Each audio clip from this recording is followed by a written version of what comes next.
This episode is brought to you by Indie Film Hustle Academy, where filmmakers and screenwriters go to learn from top Hollywood industry professionals. Learn more at ifhacademy.com.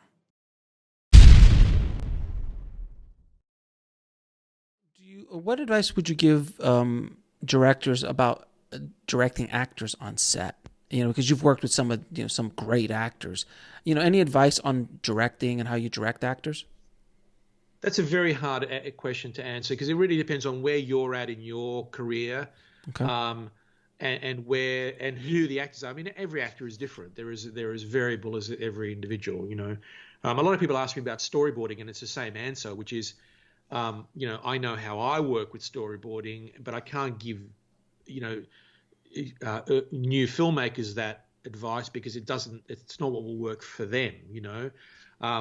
So yeah, it's hard to say. I think the only nutshell thing I could offer is as I say, every actor is different. Every actor has different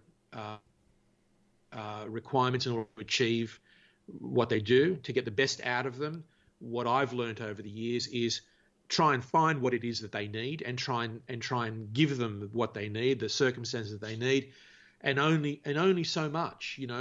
I think the one danger that maybe new directors have, or the one cautionary note I'd give them is, don't over direct an actor. Don't feel like it's your job to sit there and specify every detail and give them line readings or whatever you might be inspired to do. If you're a writer, you might be inspired to want them to say the words, etc. If you're having to do that, you've picked the wrong actor, because the key really is to find the right actor for your role, for the role, and then let them work their magic. As studios interfere with directors' vision and the frustrations that I've expressed from that, I'm sure actors experience the same thing from directors. And so don't overdo it. I've had situations in the past working with less experienced actors where they come up to me and they say, one chap in particular said, why don't you ever say anything to me? Why don't you give me any sort of direction or whatever? And I go, well, it's because I like what you're doing, right? And so I don't want to fuck up what you're doing. So that's why I want you to if I start saying stuff to you, it's because I'm not happy with where it's going. But I'm really happy. You're doing a great job. Just keep doing your great job, And that's a example of, I cast the right person for the role.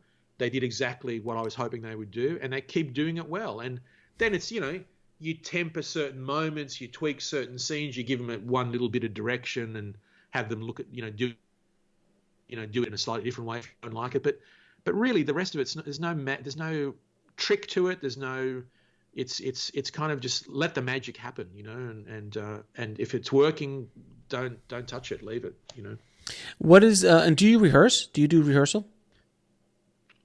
I do. Yes, I do. Look, for me, the most important part of the actor-director process is what happens before you come onto the set, which is through I like to have at least 3 weeks with the actors before we start shooting. And what we'll traditionally do is start with a table read, move very quickly onto discussing character, discussing scenes, breaking down scenes, etc., etc. And we'll do that half a day in the morning usually, and then the rest of the day, the wardrobe, makeup, hair, everyone else has them for whatever they're doing. But I think that's the most important part for me, and that's often it's not so much about actually acting it out as about discussing in incredible detail backstory and building those characters so that we come out of that process with them, the actors, each actor owning their character, understanding that character, even if it's something that I've written, understanding the character better than I do, or at least as well as I do. And that's when I start to trust them. We build mutual trust. I start to trust their opinion and their view of things. And sometimes I'll realign my view a little bit. And it all comes through that process, and it's more about discussion, than anything else. And if there's lines that don't gel, eventually when they say to me, I don't think my character would say that, which I'm very happy to hear from from an actor, and I hear it often because I encourage that sort of collaborative spirit, we'll change it. We'll change the line, and if they can explain to me why their character wouldn't say it, I won't just do it willy-nilly, but and that to me is that's the creative process. That's a collaboration where you bounce between actor and director. The reason I like working with people like Will Smith so much and Nicolas Cage also is that they're fully storytellers. They're not just acting their character. They're aware that they are integral to telling your story or telling the story, and that's why I love both of those guys so much, because they really bring that quality to their work, and I'm sure with other directors as well.